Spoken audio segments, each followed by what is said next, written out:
7월부터 본격적으로 여름 사역들이 진행되었습니다.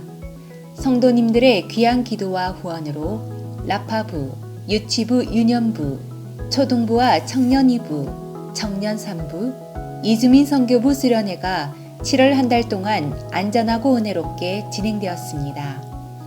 이 시간을 통해 하나님이 기뻐하시는 자녀들로 세워져가는 소중한 기회가 되었음을 감사드립니다.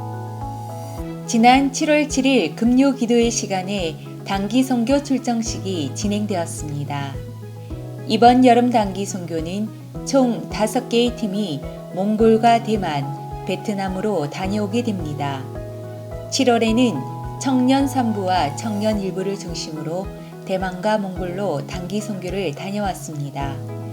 청년들의 귀한 섬김으로 열방이 주님의 영광을 보게 되기를 기대합니다. 은혜롭고 복된 선교의 발걸음이 이어질 수 있도록 우리 성도님들께서 많은 관심과 기도로 후원해 주시기 바랍니다. 이주민 선교부에서는 이주민 선교의 목적과 전략을 제고하고 활성화 방안을 모색하는 세미나를 실시하였습니다. 지속적인 기도와 관심이 이어지길 소망합니다.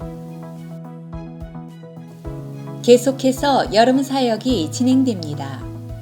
안전하고 은혜롭게 진행될 수 있도록 기도해 주시기 바랍니다. 각 부서별 팀별 사역을 홍보하는 영상 콘테스트가 진행됩니다. 각 부서와 팀들 성도님들의 많은 참여를 바랍니다.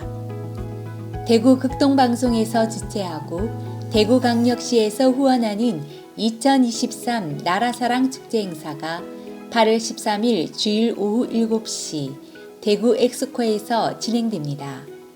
전국 극동방송 어린이 합창단 650명이 8.15 강복절을 맞이하여 강복의 의미를 다시 새기며 전국을 순회하는 귀한 시간이 준비되어 있습니다.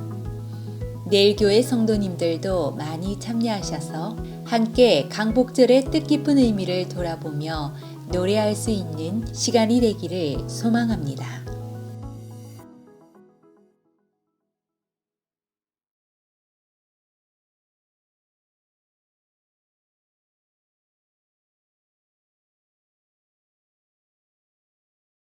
할렐루야. 주일 3부 예배 잘 나오셨습니다. 우리 앞뒤 좌우에 있는 분들과 반갑게 인사하겠습니다. 잘 나오셨습니다. 잘 나오셨습니다.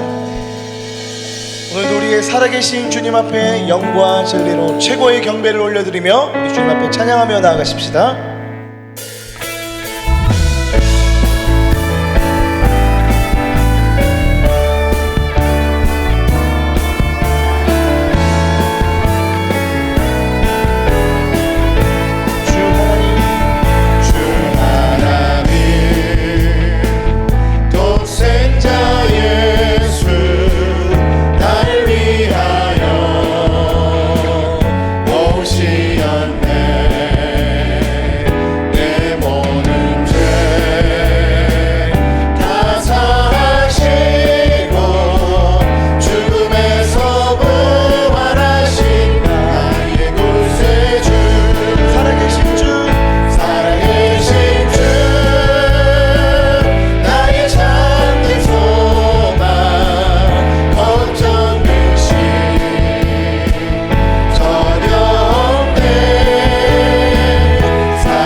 주를 봅니다. 지금 이곳에서 주를 봅니다. 지금 이곳에서 주를 봅니다. 지금 이곳에서 주님의 시선 나를 비추시고 상처난 내 맘 만지시네. 말씀하시고 회복케 하시네. 주의 사랑이 다시 살게 하시네. 주님의 시선 나를 비추시고 상처난 내 맘 만지시네. 말씀하시고 회복케 하시네. 주의 사랑이 다시 살게 하시네.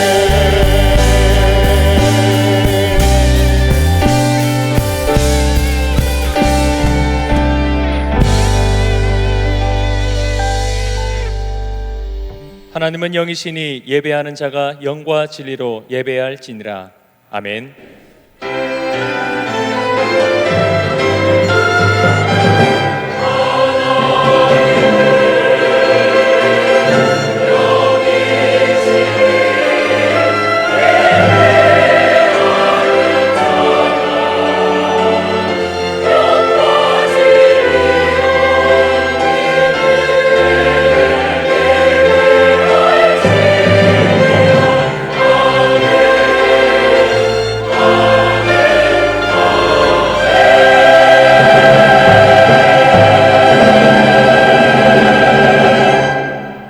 전능하사 천지를 만드신 하나님 아버지를 내가 믿사오며 그 외아들 우리 주 예수 그리스도를 믿사오니 이는 성령으로 잉태하사 동정녀 마리아에게 나시고 본디오 빌라도에게 고난을 받으사 십자가에 못 박혀 죽으시고 장사한 지 사흘 만에 죽은 자 가운데서 다시 살아나시며 하늘에 오르사 전능하신 하나님 우편에 앉아 계시다가 저리로서 산자와 죽은 자를 심판하러 오시리라. 성령을 믿사오며 거룩한 공회와 성도가 서로 교통하는 것과 죄를 사하여 주시는 것과 몸이 다시 사는 것과 영원히 사는 것을 믿사옵나이다. 아멘. 여호와여, 내가 주께 피하오니 내가 영원히 수치를 당하게 하지 마소서. 주의 의로 나를 건지시며 나를 풀어주시며 주의 길을 내게 기울이사 나를 구원하소서. 주는 내가 항상 피하여 숨을 바위가 되소서. 주께서 나를 구원하라 명령하셨으니 이는 주께서 나의 반석이시요 나의 요새심이니이다. 나의 하나님이여, 나를 악인의 손 곧 불의한 자와 흉악한 자의 장중에서 피하게 하소서. 주 여호와여, 주는 나의 소망이시요 내가 어릴 때부터 신뢰한 이시라. 내가 모태에서부터 주를 의지하였으며 나의 어머니의 배에서부터 주께서 나를 택하셨사오니 나는 항상 주를 찬송하리이다. 아멘.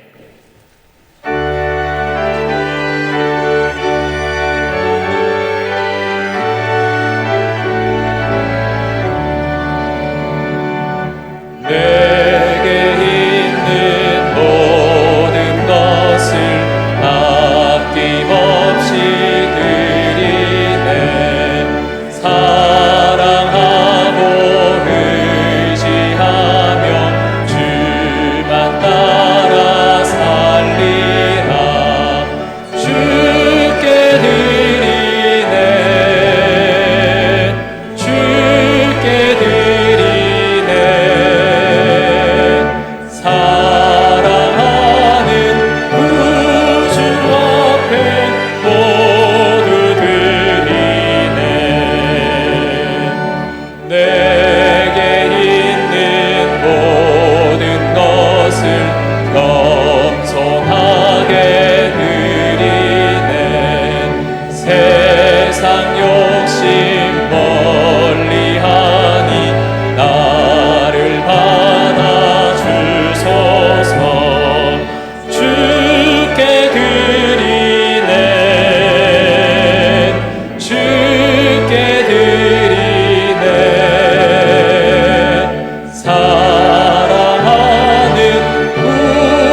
우리 하나님 아버지, 오늘도 우리 아버지께서 주의 날 허락하시니 감사합니다.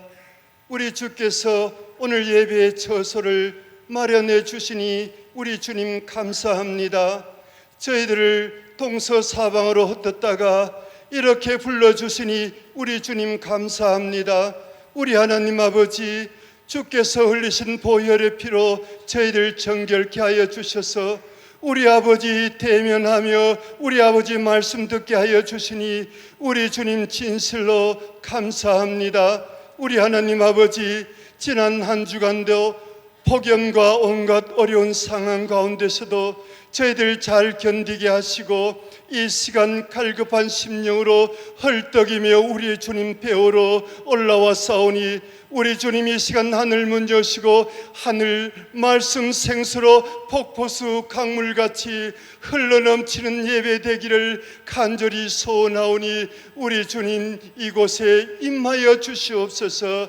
우리 주님 엎드린 저희들을 향하여 오늘도 주님께서는 여전히 내가 누가 나를 간절히 찾느냐고 물으시며 또한 내 마음이 어디 있느냐고 물으시는 주님 앞에 우리 다 같이 겸손히 우리 주님께 머리 조아려 드릴 수 있는 그 한마디, 주님 여기 있사옵니다, 우리의 마음을 온전히 주께 둡니다라고 고백할 수 있는 믿음이 되도록 우리 성령님 도와주시옵기를 간절히 우리 주께 소원합니다. 하나님, 우리 낙심하고 지친 엘리야에게 물과 떡을 가지고 찾아오셔서 엘리야야 엘리야야 부르시며 먹고 마시며 일어나라 갈 길이 멀다고 위로하시며 재촉하시며 찾아오셨던 그 주님이 오늘 이곳의 말씀으로 우리 말씀의 떡과 생수로 우리 목사님을 통하여 찾아오셔서 저희들에게 위로하며 권면하는 귀한 말씀의 시간 되기를 간절히 우리 아버지 앞에 구합니다. 하나님 아버지, 오늘도 귀한 목사님 단위에 세우심을 감사합니다. 강건케 하시옵소서. 건강케 하시옵소서. 주의 신으로 충만케 역사해 주셔서 오늘도 말씀 대언하실 적에 그 말씀을 들을 수 있는 길을 허락하시고 하늘 문이 열리는 말씀의 시간이 되기를 간절히 소원합니다. 하나님 아버지, 오늘도 찬양대 준비하고 다듬고 다듬어서 우리 아버지 앞에 서싸우니 곡조 있는 기도의 귀한 찬양을 우리 주님 들으시고 역사하시고 응답하여 주셔서 우리 주님 기뻐하시는 찬양이 이 예배 가운데 가득 채워주셔서 오늘도 말씀을 듣기에 부족함이 없는 하늘 문이 열리며 우리의 마음 문이 열리는 찬양의 시간으로 우리 주님 찾아오시기를 간절히 소원합니다. 하나님, 선교지에 선교사님 홀로 두지 마시고 선교 떠나는 귀한 두 팀마다 함께 해주셔서 그곳에서 주의 발자취를 배우게 하시고 뿌려진 그 복음이 온전히 그 나라에 왕성해지는 주의 나라가 임하는 역사의 현장으로 주님 임하여 주시고 돌아오는 그 순간까지 우리 주님께서 안전에 안전을 더하여 주시옵소서. 하나님 아버지, 가정에서 일터에서 타지에서 오늘도 평상에서 우리 하나님 형편과 처지에 따라 우리 아버지 앞에 드리는 그 간절한 예배와 기도를 주께서 들어주시고 우리 주님 그들의 마음을 응답하여 주시옵소서. 하나님, 오늘도 교회 안 밖에서 땀 흘리는 수고하시는 섬기시는 저들의 우리 온 땀을 주께서 찾아가 주셔서 닦아 주시옵소서. 오늘 이곳에 오직 주의 이름만이 가득하며 오직 주님만이 높임을 받는 귀한 예배 되기를 간절히 소원하오며 우리 주님, 우리 목사님 다시 한번 붙들어 주셔서 그 말씀을 부여잡고 결단하며 그 말씀으로 살기에 부족함이 없는 저희들 되기를 간절히 소원하오며 예수님의 이름으로 기도하옵나이다. 아멘.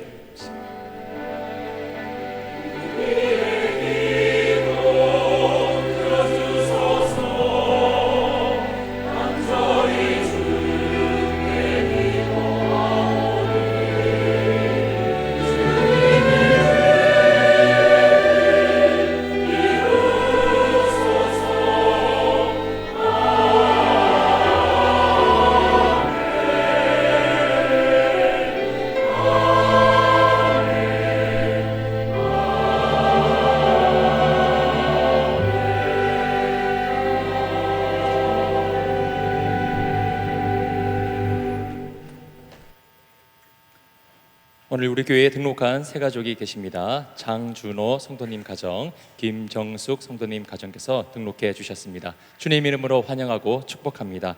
예배 후에 세 가족 안내를 받으시고 담임 목사님과 교제 나누시길 바랍니다. 주일 광고 말씀드리겠습니다.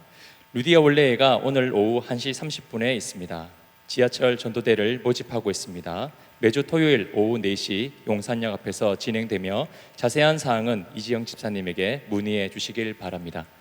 저출생 위기 극복과 한국교회 부흥을 위해 교회 시설에서 아동 돌봄을 할 수 있도록 하는 입법 청원 서명운동을 전개하고 있습니다. 대입의실 로비에서 서명받고 있으니 예배 후 나가실 때 꼭 서명에 동참해 주시기를 부탁드립니다. 주중 광고입니다.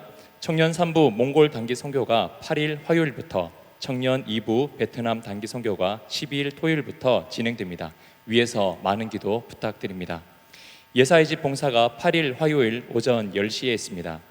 내일 365 기도회가 10시 목요일 오전 10시에 있습니다. 내일 만나 3분 묵상이 9월 첫 주부터 다시 업로드됩니다. 이번 주 예친 방어 활동은 선교하시는 하나님 5번째로 한국 선교와 선교 한국입니다. 예고 광고입니다.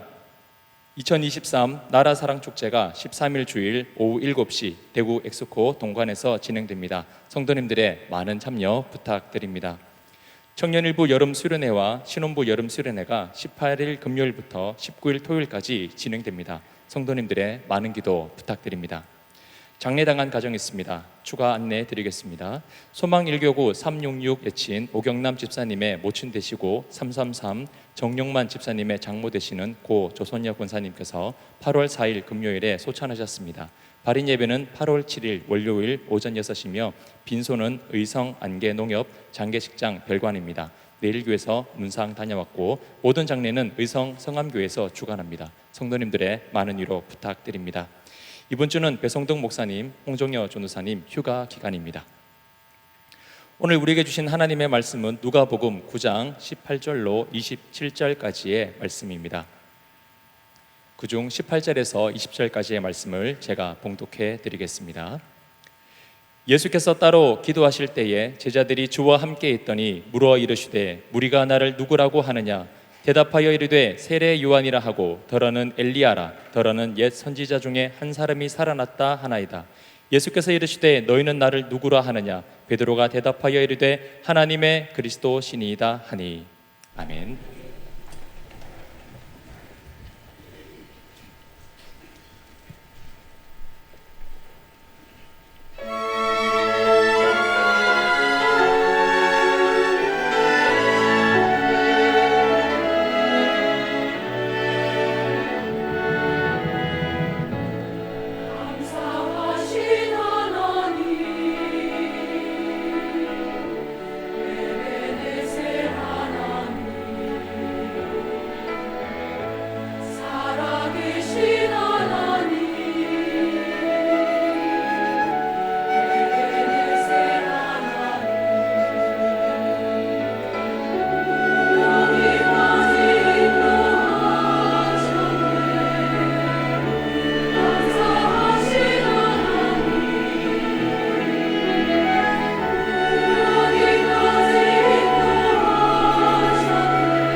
우리 하나님과 박수를 드리겠습니다.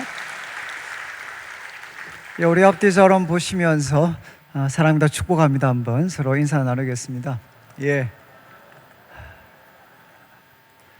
제가 지난 금요일과 토요일 제가 경기도 그 양평에서 서울 신용산교회 전교인 수련회를 제가 인도를 했었는데, 거기가 산인데도 정말 더웠습니다. 정말 더워가지고 참 이 대구에 계신 분들, 그래서 그분들이 저한테 위로 아닌 위로가 대구에 안 있는 것만 해도 감사하라고 저보고 참 이렇게 고생을 많이 하셨습니다. 오늘 저희들이 누가복음 9장 18절부터 27절까지 말씀인데, 이 말씀도 잘 아시는 내용입니다. 예수님께서 제자들에게 너희가 나를 누구라고 하느냐 이렇게 질문을 하시고, 그리고 베드로가 답변하는 내용이 이렇게 기록이 되어져 있습니다. 그런데 이 말씀을 우리가 살필 때 그래도 좀 앞에 있는 문맥들을 좀 한번 생각을 해 보시면, 지난주에 다루었던 내용은 무엇이죠? 오병이어 사건입니다. 예수님께서 떡 5개와 물고기 2마리로 남자만 5,000명이 되는 참 거대한 무리들을 예수님께서 이렇게 먹이셨습니다. 그 사건 다음에 오늘 말씀이 이어지고 있습니다. 그런데 혹시 여러분들 중에 조금 열심히 있으신 분들은 오늘 우리가 다루는 이 사건은 마태복음, 마가복음, 누가복음 3개 복음서에 다 기록이 되어져 있습니다. 그런데 조금씩 이렇게 차이가 있습니다. 그런데 누가복음이 가지는 가장 이렇게 좀 뭐라고 할까, 누가복음의 좀 어떤 독특하다는 것은 뭔가 하면 순서입니다. 순서. 지금 마태복음에는 14장에 오병이어 사건이 나오고, 16장에 이 베드로가 예수님이 질문하고 베드로가 신앙 고백하는 내용이 나옵니다. 14장, 16장 중간에 여러 가지 사건들이 기록이 되어져 있습니다. 그리고 또 마가복음도 6장에 오병이어 사건이 기록이 되고, 8장에 지금 베드로의 신앙 고백이 담겨져 있습니다. 그런데 누가복음만 이 2개의 사건을 이렇게 붙여 놓았습니다. 그래서 왜 이렇게 기록을 했을까? 학자들이 많은 생각들을 합니다. 근데 제가 나중에 이 부분은 나중에 기회가 되면 한번 말씀을 드리고, 또 하나의 특징은 뭔가 하면 이 3개 복음서 가운데 내용이 가장 간결하게 기록이 되어져 있습니다. 가장 내용이 간결합니다. 분량이 가장 적게 기록이 되어져 있습니다. 그리고 우리 본문을 한번 보시면서 18절 말씀을 보시면, 18절 말씀 이렇게 시작을 합니다. 예수께서 따로 기도하실 때 제자들이 함께 있더니 물어 이르시되 무리가 나를 누구라고 하느냐.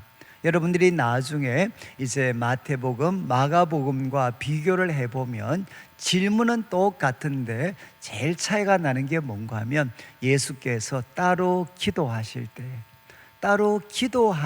때 바로 이 일이 일어났다, 이렇게 성경은, 누가복음은 기록을 합니다. 그래서 우리 누가복음의 특징 중에 하나가 뭔가 하면, 예수님을 기록할 때 중요한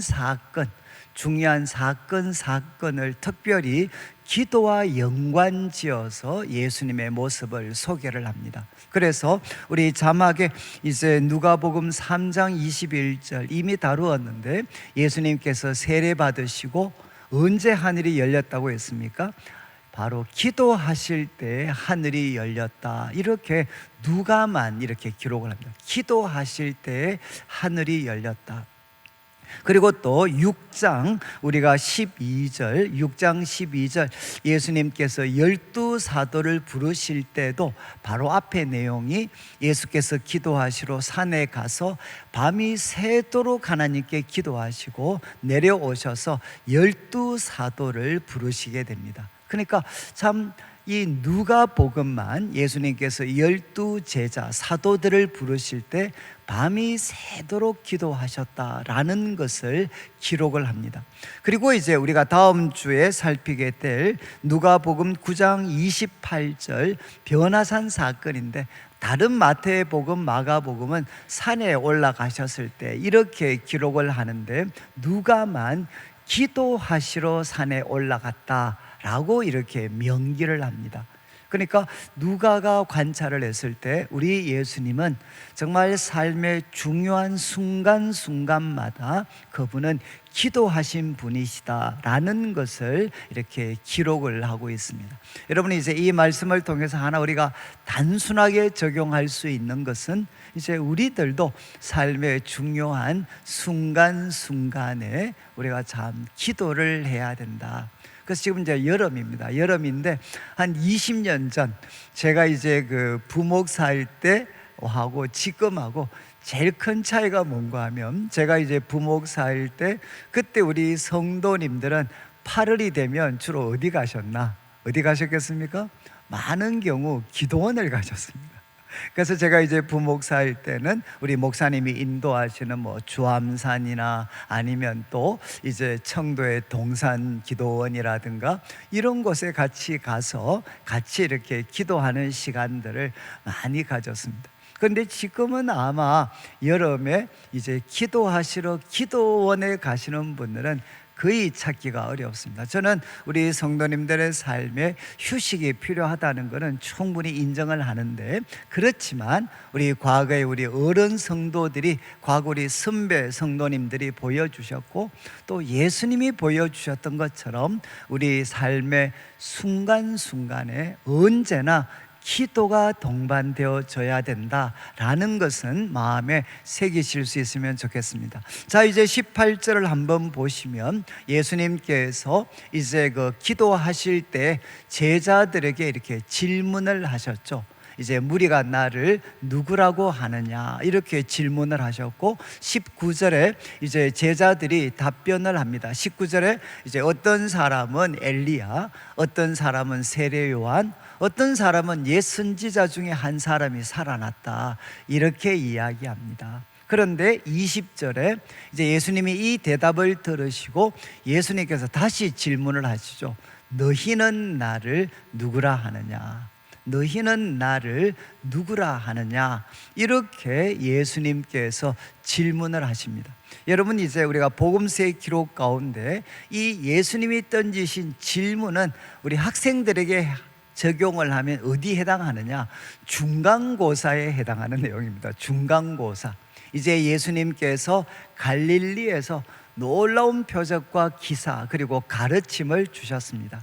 이제 그 가르침을 마무리하시면서 제자들에게 이 질문을 던지셨죠. 너희는 내가 행하는 것, 가르치는 것을 보고 다 들었는데 그러면 너희는 나를 누구라 하느냐? 이렇게 질문을 하셨습니다.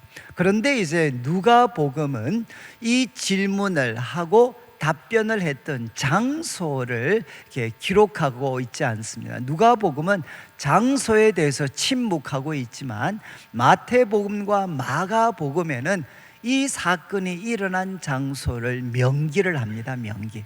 한번 마태복음 이제 16장 13절을 한번 보시죠.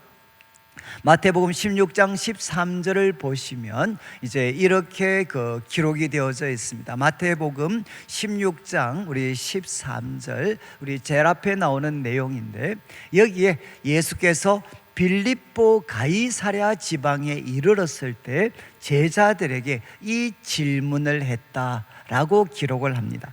그리고 또한 마가복음 8장 27절도 한번 보시죠. 마가복음에도 예수와 제자들이 빌립보 가이사랴 여러 마을로 나가실 때 길에서 제자들에게 질문을 하셨다라고 기록을 합니다. 그러니까 마태복음도 마가복음도 이 사건이 이제 빌립보 가이사랴 지방에서 지역에서 일어났다라고 기록을 합니다. 그러면 우리가 이제 단순한 질문이 될 수 있겠죠. 왜 예수님께 이 빌립보 가이사랴는 여러분 갈릴리 호수 북쪽 끝에서 한 40km 정도 북쪽에 더 올라가야 됩니다. 그러니까 지금 예수님께서 사역하셨던 갈릴리 지방에서 40km 정도 북쪽으로 올라가야 있는 도시가 이 빌립보 가이사랴입니다.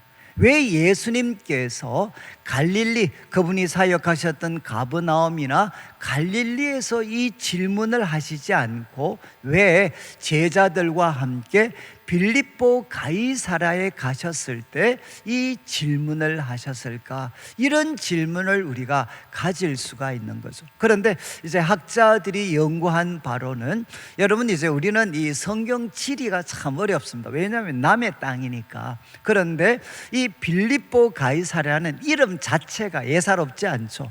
이 빌립보, 이 빌립입니다. 빌립. 이 빌립은 누군가 하면 여러분 당시에 이 헤롯의 동생이었고 왕이었습니다. 왕. 이제 이두메라든가 여러 그 갈릴리 주변 지역을 다스리는 왕 이름이었습니다. 왕. 그리고 또 가이사랴는 무엇입니까? 로마 황제 칭호죠, 칭호. 여러분 도시 이름을 이제 당시의 왕이었던 빌립이라는 이름에다가 가이사랴라는 이름을 붙여서 도시 이름을 불렀습니다. 여러분이 이제 이 빌립보 가이사랴는 어떤 지역이었느냐? 만약 우리 한국 같으면 여름철 최고의 휴양지였습니다. 최고의 휴양지. 여러분 이스라엘은 광야 사막 지방이기 때문에 물이 귀하잖아요. 그런데 이제 이스라엘 북쪽의 가장 높은 산이 헐몬산입니다. 헐몬산. 이 헐몬산 바로 기슭에 위치하고 있는 도시가 빌립보 가이사랴입니다. 그러니까 이곳에는 무엇이 있느냐? 이제 헐몬산 그 만년설과 같은 거기에서 녹아내린 물들이 이루고 있는 폭포가 있고, 또 거기에서 더 나아가서 이 물들이 스며들어서 샘같이 솟아나가지고 요단강의 출발점이 되었던 지역이 바로 이 빌립보 가이사랴 지방입니다. 여러분 막 호수가 있고, 지금 막 이렇게 폭포가 있고, 그리고 샘이 막 솟아나고, 그래서 이 요단강의 출발점 중에 하나가 되고, 그리고 얼마나 시원하겠습니까? 그러니까 이 빌립보 가이사랴 지방은 최고의 휴양지였어요. 그런데 이 지역을 이제 헤롯 대제 그리고 그의 아들이었던 빌립이 누구에게 바치느냐? 바로 로마 황제의 환심을 사기 위해서 그를 위한 도시로 건축을 합니다. 그러니까 이름이 가이사랴. 여러분 이제 성경에서 가이사랴라는 이름을 가진 헤롯의 이제 그 유대 도시가 두 개 있습니다. 그러니까 지중해 연안에 큰 가이사랴가 있고, 그거와 구별되어서 지금 헐몬산 밑에 있는 이 가이사랴는 구별되게 하려고 빌립이라는 이름을 붙였습니다. 그러니까 여러분 헤롯 대제도 그리고 또 빌립도 로마 황제의 환심을 사기 위해서 황제를 위해 건축한 도시가 바로 이 빌립보 가이사랴입니다. 그러면 그 중심에 무엇이 있겠습니까?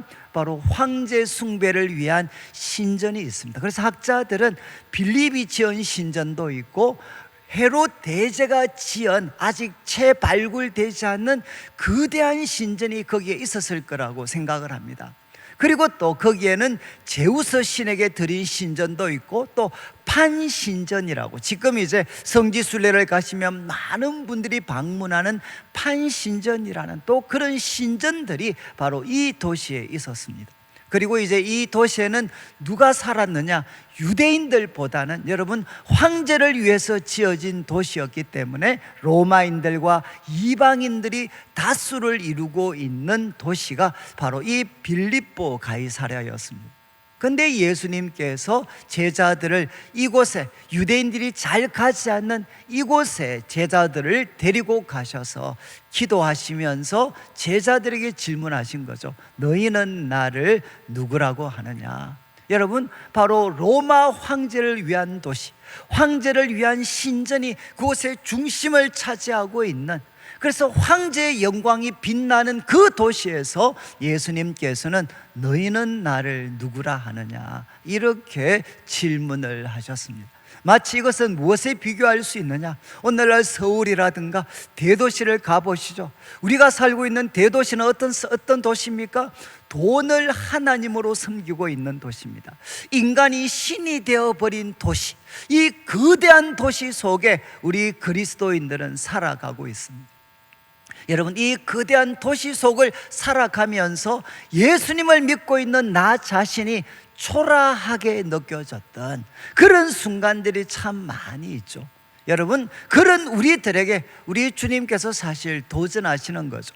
너희는 나를 누구라고 하느냐 이렇게 예수님께서 질문하셨고, 베드로의 답변은 무엇입니까? 하나님의 그리스도이십니다. 하나님의 그리스도이십. 여러분, 황제의 도시 한복판에서 여러분 바로 초라한 몰골을 가진 예수님을 향해 하나님의 그리스도이십니다. 이거는 한마디로 요약하면 하나님이 세우신 유일한 구원자이십니다. 하나님이 세상을 구원하시기 위해서 세우신 유일한 구원자이십니다. 그래서 우리가 익숙한 표현은 마태복음에 나오는 표현이죠. 주는 그리스도시요 살아계신 하나님의 아들입니다. 이렇게 고백을 했습니다.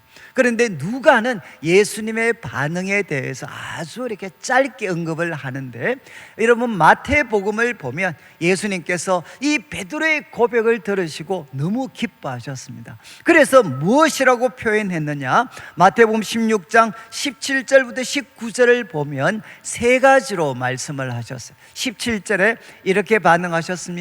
바요나 시모나 너가 복이 있다. 그러면서 말씀하셨습니다. 이것을 주는 그리스도시요 살아계신 하나님의 아들입니다. 이것을 알게 한 이는 혈육이 아니고 하늘에 계신 내 아버지다. 여러분, 이것을 알게 한 분이 누구라는 겁니까? 사람이 알게 한 것이 아니고 하늘에 계신 내 아버지가 알게 해서 너가 이 지식을 가지게 되었다는 거죠. 여러분, 이제 조나단 에드워드 같은 분들은 이 베드로의 답변을 보고 이 말씀을 통해서 이야기합니다.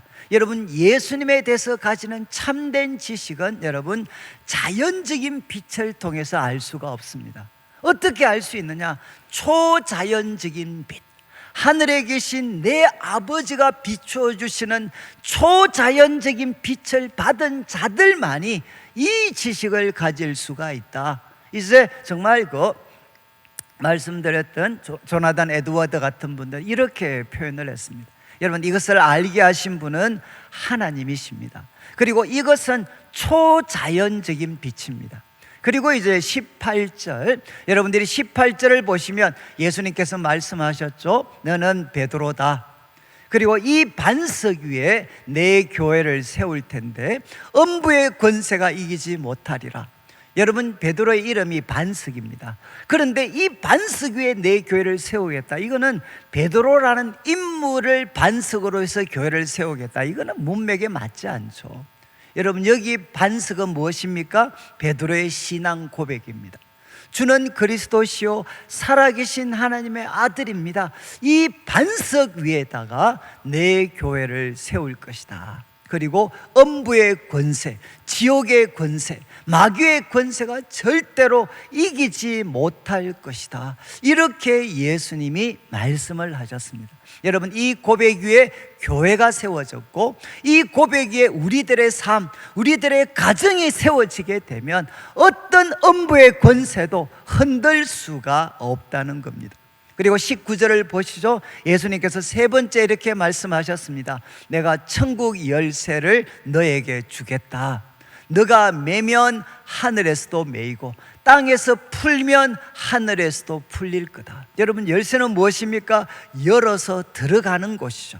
나만 들어갈 뿐만 아니라 남도 들어갈 수 있도록 도와주는 것이 바로 열쇠입니다.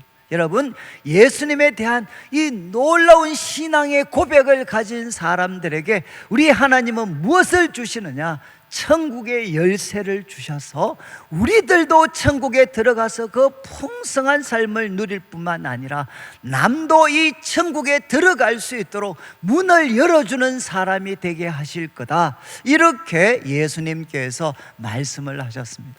여러분, 이제 좀 정리를 하면, 먼저 여러분, 예수님께서는 황제의 도시 빌립보 가이사랴에서 이 질문을 던졌고 베드로는 답을 했습니다. 하나님의 그리스도이십니다. 그런데 이 지식은 초자연적인 빛이고, 그리고 지옥의 권세가 흔들 수가 없고, 나아가서 천국의 열쇠를 우리가 가질 수가 있습니다. 그런데 이제 두 번째 내용, 예수님께서 베드로가 이렇게 답변했을 때 예수님이 칭찬을 하셨습니다. 그 다음 나오는 21절을 한번 보시죠. 21절, 예수님이 경고하시고 이 말을 아무한테도 이르지 마라. 그런 다음에 22절, 예수님께서 이렇게 교훈하십니다. 인자가 많은 고난받고 장로 대제사장 서기관들에게 버림받아 죽임을 당하고 제3일에 살아나야 할 거다, 이렇게 말씀을 하셨습니다. 여러분, 지금 하나님의 그리스도이신 분이 어떻게 세상을 구원하느냐? 여러분, 예루살렘에 올라가고, 그리고 버림받아 고난을 받고 버림받고 죽음을 당하고 제3일에 살아나는 것으로, 여러분, 하나님의 그리스도는 세상을 구원할 것이다, 이렇게 말씀을 하셨어요. 그런데 이제 누가복음은 조금 어감이 약한데, 이제 누가복음, 우리가 마태복음 16장 21절, 마태복음 16장 21절, 그리고 마가복음의 표현도 거의 같습니다. 이때로부터 예수 그리스도께서 자기가 예루살렘에 올라가서 고난받고 버림받고 죽임당하고 3일 만에 살아나야 될 것을 뭐라고 했습니까? 비로소 나타내셨다.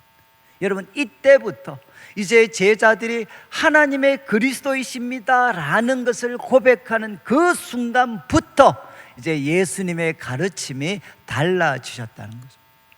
그분이 이제 무엇을 하실 건가? 어떻게 세상을 구원하실 건가? 예루살렘에 올라가서 이제는 고난을 받고 버림을 당하고 십자가에 못 박혀 죽으시고 3일 만에 살아날 것을 예수님이 가르치셨고, 이제 앞으로 우리가 살펴보겠지만 예수님은 기회가 주어질 때마다 그분의 고난을 예고하시게 됩니다.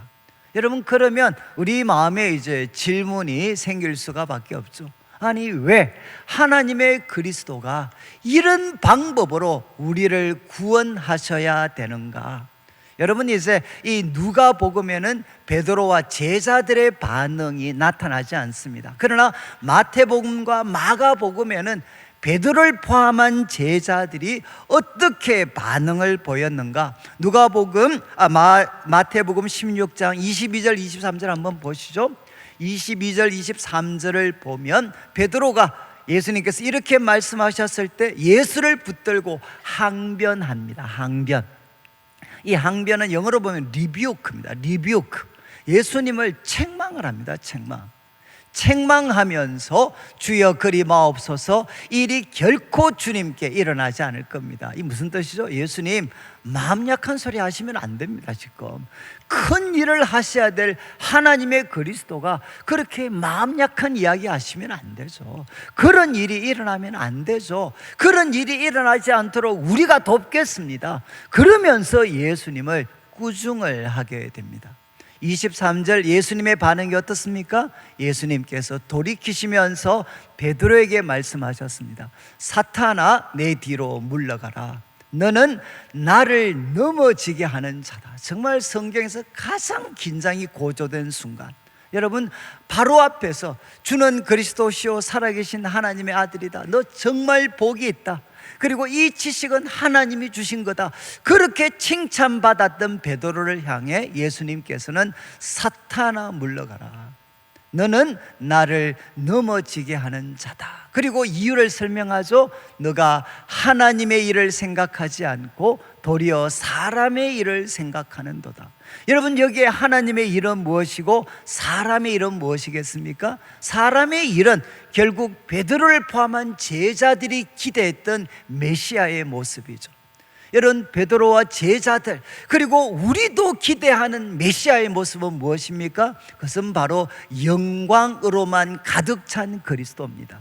여러분, 로마보다도 더 강력한 힘으로 로마를 짓밟고, 그리고 바로 이 이스라엘 백성을 최고의 나라로 세우고 어떤 누구도 흔들 수 없는 가장 행복하고 위대한 나라로 만들 수 있는 그런 영광의 그리스도를 그들은 기대했겠죠.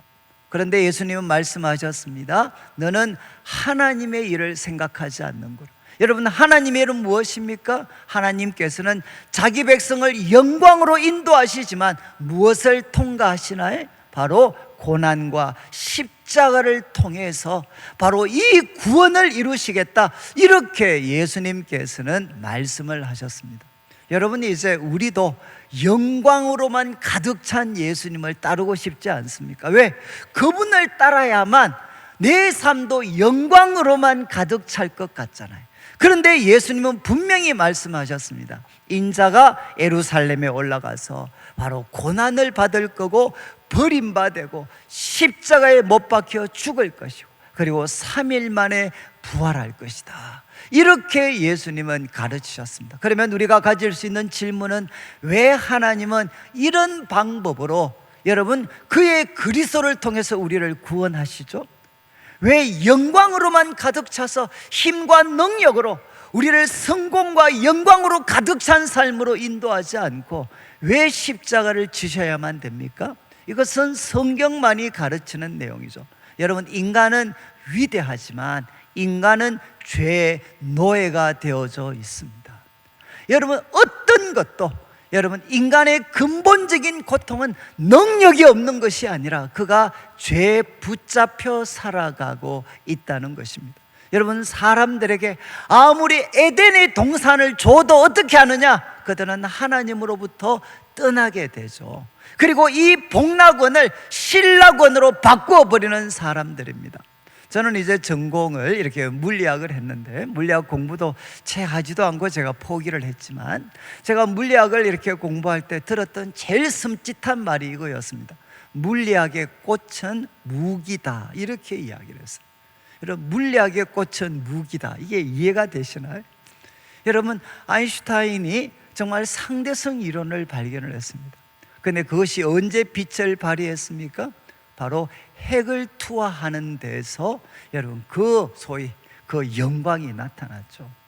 여러분, 어느 지역이나 여러분 이제 과학기술이 가장 발전되었을 때 그것이 가장 극적으로 사용되는 것은 무엇이냐? 전쟁과 무기의 영역입니다. 여러분, 그리고 요즘 환경 때문에 난리잖아요. 여러분, 환경에 대해서 공부하는 사람들 중에 낙관적인 사람은 하나도 없습니다. 이건 제가 이야기할 수 있어요. 여러분, 환경을 연구하는 사람들은 지구의 미래에 대해, 인류의 미래에 대해서 비관적일 수밖에 없죠. 왜? 원인은 너무 분명하거든요. 여러분, 왜 환경이 파괴됩니까? 거기에는 인간의 탐욕과 편리에 대한 과도한 집착이 있습니다. 그렇지 않나요? 오늘날 환경을 파괴한 것은 무엇이냐? 인간의 탐욕입니다. 그리고 편리에 대한 과도한 집착이 바로 이 세상을 망가뜨렸습니다. 이거는 모두가 다 알고 있어요. 그러면 답은 무엇이죠? 이 탐욕을 해결할 수 있어야 되고 편리에 대한 과도한 집착을 해결할 수가 있어야 되는데 이것은 인간이 해결할 수가 없습니다. 여러분, 지금 AI가, 저도 이제 우리 아이들을 통해 AI에 대해서 조금씩 소개를 받을 때마다 섬뜩해요. 이제는 앞으로 몇 년만 있으면 AI가 하나님의 자리를 차지하는 순간이 아마 옵니다. 여러분, 그런데 이런 빛나는 과학의 발전에도 불구하고 우리 모두의 마음에는 기대만큼이나 무엇이 크죠? 두려움이 큽니다. 이유는 무엇입니까? 과학기술이 발전이 될 때 이것을 선하게 사용하려고 하는 사람들보다 악하게 사용하는 사람들이 더 강력하다는 것을 우리는 역사를 통해 생생하게 경험을 했습니다.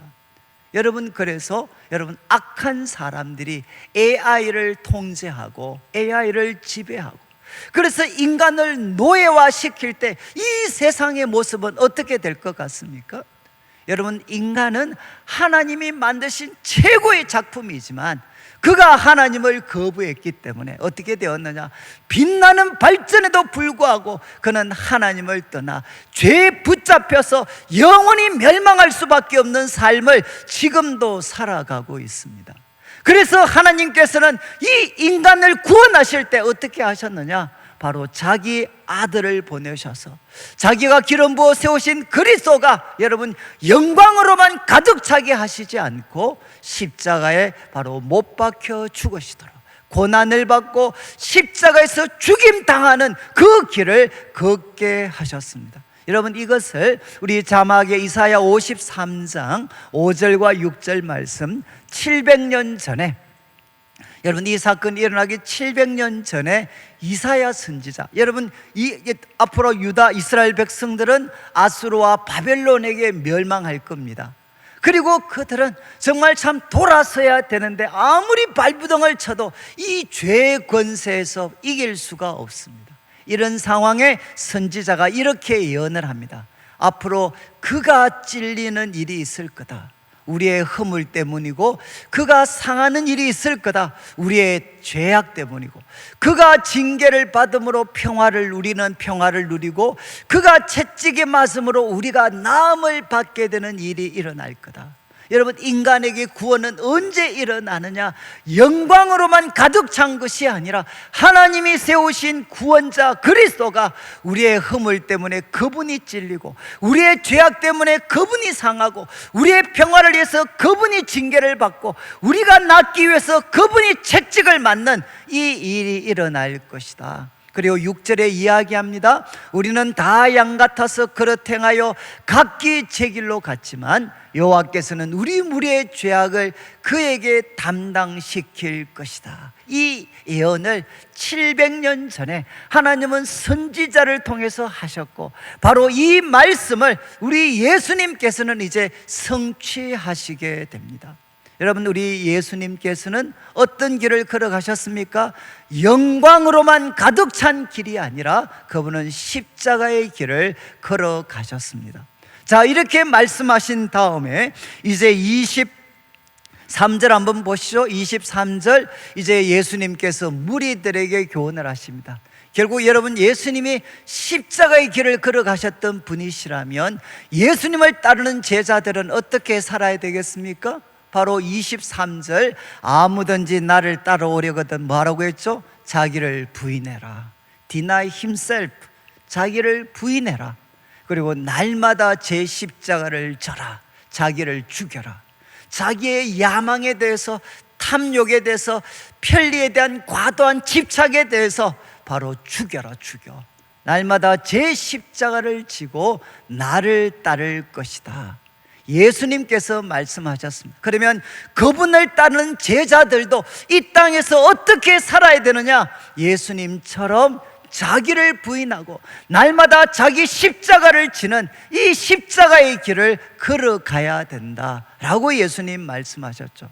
그리고 24절 25절 보십시오. 그러면 우리가 걸어가는 이 십자가의 길은 무엇이 될 것인가? 역설적으로 이것이 생명을 얻는 길이다. 24절, 누구든지 제 목숨을 구원하고자 하면 잃을 것이지만 나를 위하여 제 목숨을 잃으면 구원할 것이다. 25절, 온 사람이 온 천하를 얻고도 자기를 잃든지 빼앗기면 무슨 유익이 있느냐? 여러분, 역설이지 않습니까? 자기를 부인하고 자기 십자가를 지는 삶이 바로 이것이 사는 길이다. 그리고 이것이 생명을 얻는 길이다. 이것이 구원의 길이다 라고 예수님은 말씀하셨습니다. 영광으로 가득 찬 그 길은 온 천하를 얻는다 할지라도 자기 생명을 잃어버리는 어리석은 자의 선택이 될 거라는 거죠. 26절 보십시오. 26절, 누구든지 나와 내 말을 부끄러워하면 인자도 자기와 아버지와 거룩한 천사들의 영광으로 올 때 그 사람을 부끄러워할 것이다. 여러분, 십자가의 길을 걸어가셨던 예수님, 그리고 그분의 말씀을 부끄러워하면 여러분, 인자가 다시 오셔서 바로 우리를 심판하실 때 우리를 부끄러워하게 될 거다. 여러분, 십자가의 예수님에 대한 우리들의 태도가 우리의 영원한 운명을 좌우할 것이라는 겁니다. 그리고 마지막 27절을 보시면 예수님께서는 이렇게 말씀하셨습니다. 내가 참으로 이야기하는데 여기 서 있는 사람 중에 죽기 전에 하나님 나라를 볼 자들도 있느니라. 여러분, 이건 무슨 뜻이죠?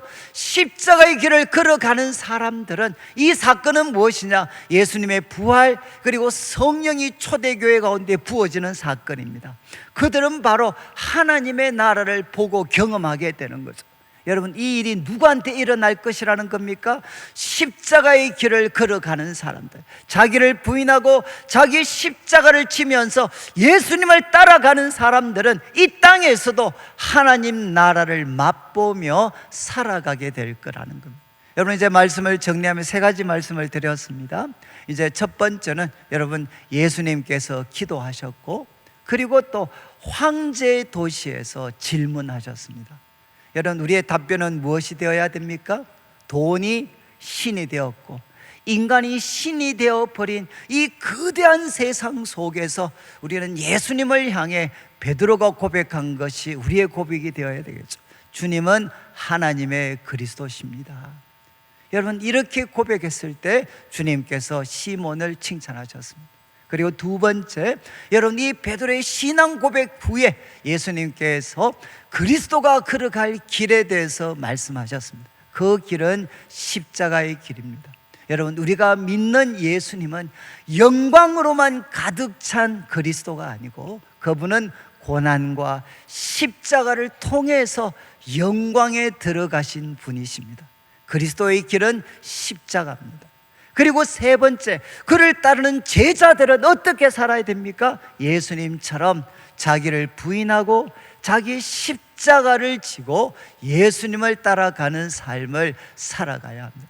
여러분, 저도 이제 모태신앙으로 이렇게 자랐습니다. 모태신앙으로 자라서 저한테, 여러분, 내가 신앙이 좋은 사람이 되면 나는 무엇을 통해서 그거 확인할 수 있나? 내가 주님 잘 섬긴다라는 것을 무엇을 통해서 확인할 수 있나? 그것은 여러분 부끄럽지만 저는 성공을 통해서 내가 신앙이 좋다라는 것을 확인할 수 있다고 오랫동안 생각했습니다. 학교에서든 직장에서든 내가 모든 일이 형통하고 영광으로 가득 찰 때, 그리고 이 지긋지긋한 가난에서부터 벗어날 수 있는 길이 열렸을 때, 내가 하나님 잘 섬기면 이런 일이 펼쳐질 것이다 라고 저는 오랫동안 생각을 했습니다. 그러다가 대학에 가서 말씀을 공부하고 이 말씀에 부딪히게 되었습니다. 여러분, 우리 예수님은 어떤 분이신가? 영광으로만 가득 찬 분이 아니시고 바로 고난을 통해 십자가를 통해 영광으로 들어가신 분이셨습니다. 그리고 그분이 바로 초대하셨습니다. 아무든지 나를 따라오려거든 자기를 부인해라, 자기 십자가를 져라, 그리고 나를 따라와라, 이렇게 말씀하셨어요. 여러분, 제가 한 5년 외국에서 영성신학 공부할 때 모든 정말 기도에 대해서 자신을 드렸던 사람들이 한 목소리로 고백하는 최고의 기도, 최고 수준의 기도, 최고의 기도는 무엇이냐? 예수님께서 십자가를 목전에 두고 아버지, 나의 원대로 마시고 아버지의 원대로 되기를 원합니다. 여러분, 이 기도가 최고의 기도다. 이것이 우리가 드려야 될 최고의 기도다. 한 목소리로 이야기를 합니다. 여러분, 지금 예수님께서는 우리에게 도전하셨죠. 자기를 부인해라, 자기 십자가를 져라. 저는 이 말씀을 깨닫고 나서부터 저의 삶은 정말 한마디로 너무 힘들어졌어요. 저는 언제나 성공을 보장해 주는 그리스도를 믿었는데, 저를 성공으로 안내해 주실 그리스도를 믿었는데 정말 속았다라는 생각도 들고, 하나님께서 나를 따라오려거든 자기를 부인해, 자기 십자가를 져. 이것은 무엇이겠습니까? 남을 위해서 자신의 삶을 헌신하고 희생하고 섬기라는 거죠. 제가 이 말씀을 깨닫고 나서부터 한 10년 정도 동안 하나님이 저한테 훈련을 시킨 게 있었습니다. 그게 뭔가 하면, 제가 저 자신의 유익을 위한 것을 선택하면 하나님이 정말 싫어하셨어요. 그리고 그 길을 막아버리셨어요. 정말 저 자신을 위한, 저 자신의 유익을 위한 길들을 선택하면 하나님이 언제나 막으셨고, 그리고 제 마음에 지옥 같은 고통을 주셨습니다. 그러나 힘들지만, 그리고 고생할 것 뻔하지만 내 자신을 부인하고 바로 다른 사람을 위해서 나 자신을 죽이는 선택을 조금씩 하게 될 때, 여러분, 거기는 너무 아프고 힘들었지만 내 마음에는 예수님이 마지막 약속했던 것처럼 바로 하나님 나라의 영광을 맛볼 수가 있었어요. 제가 돌아보면 가장 행복했던 시간이 언제인가?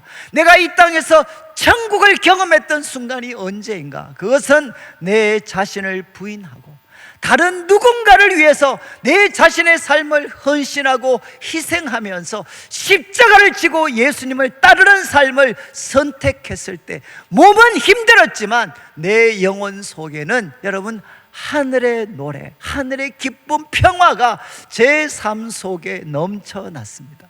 여러분들도 아마 같은 경험을 하셨을 겁니다.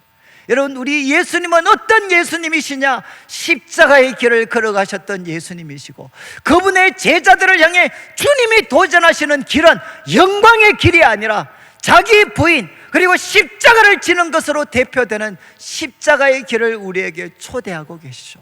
그런데 이것이 죽는 길이 아니라 역설적으로 이것이 사는 길입니다. 이것이 영원한 미래를 보장받는 길일 뿐만 아니라 여러분, 이 땅을 살면서도 천국을 맛보며 살아가는 삶의 길입니다. 오늘 말씀을 마무리하면서 저는 이제 우리가 참 8월 또 가장 무더운 시간들을 우리가 또 이렇게 살아갈 텐데, 우리가 육체적으로 참 충분한 안식을 누리지만 여러분, 오늘 말씀대로 여러분들이 다시 한번 기도에 자신을 드릴 수 있는, 우리 삶의 순간순간에 기도가 항상 동반될 수 있는 우리 성도들 되시고, 여러분, 예수님이 누구십니까? 이 거대한 세상, 그러나 우리는 믿고 고백합니다. 주님은 그리스도시고 살아계신 하나님의 아들이십니다. 여러분, 이 지식은 초자연적인 지식이고, 이 지식 위에, 이 반석 위에 내 삶을 다시금 놓게 되면 음부의 권세가 절대로 흔들 수가 없습니다. 여러분들이, 예수님은 십자가를 통해 영광에 들어가신 분이십니다. 우리도 이 땅을 살아가는 동안 여러분, 자기를 부인하고, 그리고 우리가 섬기는 분들을 위해서 자기 십자가를 지고 예수님을 따라서 우리들의 몸은 피곤할 수 있지만 우리들의 영혼 속에, 또 우리들의 작은 섬김을 통해 우리들의 가정과 일터와 이 땅 가운데 하나님의 나라가 임하는 영광을 함께 경험하며 누리는 성도들 되시기를 주님의 이름으로 축원합니다. 우리 같이 한번 말씀 기억하면서, 하나님, 우리가 십자가의 길을 걸어가셨던 예수님을 믿습니다. 그리고 예수님이 초대하신 자기를 부인하고 자기 십자가를 지는 이 생명의 길을 저도 잘 걸어갈 수 있도록 도와주시고, 제 마음의 영혼에 하늘의 기쁨, 하늘의 평화가 넘쳐나게 하여 주십시오. 오늘은 이제 매월 첫째 주에는 우리가 봉헌송으로 우리가 특순을 준비를 했습니다. 그래서 오늘 3부에 우리 남성 중창단이 우리가 봉헌 찬양을 하게 됩니다. 우리 같이 기도하고 나면 우리가 반주할 때 우리가 봉헌송 드리도록 하겠습니다. 같이 말씀 기억하며 함께 기도드리겠습니다. 하나님 아버지, 하나님 아버지, 하나님 아버지, 하나님 아버지, 하나님 아버지, 하나님 아버지, 하나님 아버지 도와주시옵소서. 하나님 아버지 도와주시옵소서. 하나님 아버지, 하나님 아버지 도와주셔서, 하나님, 우리는 영광으로만 가득 찬 그리스도를 믿는 것이 아니라 십자가를 통해 영광에 들어가신 예수님을 믿습니다. 하나님, 우리도 예수님처럼 이 땅에서 십자가의 길을 걸어갈 수 있도록 해 주셔서, 하나님, 자기를 부인하고 자기 십자가를 지고 예수님 따라가게 하셔서, 하나님, 이 땅에서 천국을 맛보며 천국의 영광, 천국의 아름다움을 누리며 천국을 세워가는 저희들의 삶이 될 수 있도록 하나님 인도하여 주시옵소서. 오늘도 주는 그리스도시요 살아계신 하나님의 아들입니다 고백할 때 모든 어둠의 권세가 예수 이름으로 떠나가게 하여 주시옵소서. 함께하여 주옵소서.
아멘. 예, 우리 귀한 찬양 감사합니다. 우리가 찬양 드릴 때 이렇게 앞에서 제가 보니까 약간 이제 좀 서운해 하시는 것 같아요. 왜 너희들만 하냐. 그래서 이제 우리 다 같이 일어나셔서 우리 찬송가 412장 4절, 우리 4절 가사가 이 땅 위에 험한 길 가는 동안 참된 평화가 어디 있나, 우리 모두 다 예수를 친구 삼아 참 평화를 누리겠네. 여러분들과 자기를 부인하고 자기 십자가를 져서 이제 평화 평화로다 하늘 위에서 내려오는 이 은혜를 맛보며 살아가는 한 주간이 되면 좋겠습니다. 4절 찬양 드리겠습니다.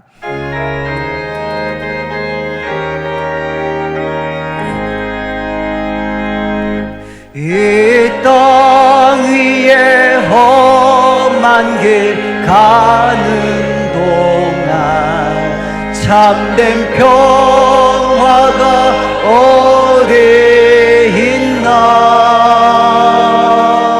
우리 모두 다 예수를 친구 삼아 참 평화를 누리겠네.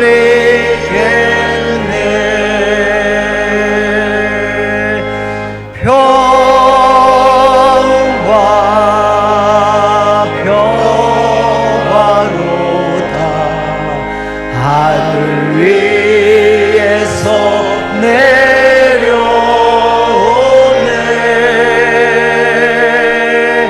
그 사랑의 물결이 영원토록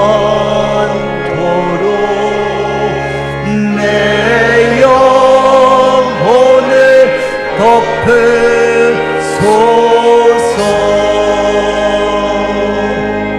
기도드리겠습니다. 하나님 아버지 감사합니다. 사랑하는 성도님들, 주님 앞에 귀한 예물을 드리며 주님의 이름을 높입니다. 하나님, 이 물질 속에 담겨져 있는 우리 성도님들의 눈물과 기도와 땀, 믿음과 사랑의 고백을 연락하여 주시고 먼저 주의 나라와 의를 구하는 주의 백성들에게 약속하신 대로 모든 것을 더하여 주옵소서. 하나님, 우리는 십자가를 통해 영광에 이르신 예수님을 믿습니다. 하나님, 이 땅을 살아갈 때 예수님처럼 자기를 부인하고 자기 십자가를 지고 주님을 따라갈 때 우리들의 마음과 몸에는 아픔이 있지만 우리들의 영혼에는 하늘의 기쁨, 하늘의 평화, 하늘의 노래로 가득 채워 주시옵소서. 감사를 드리며 예수님의 이름으로 기도드립니다. 아멘. 지금 우리 주 예수 그리스도의 크신 은혜와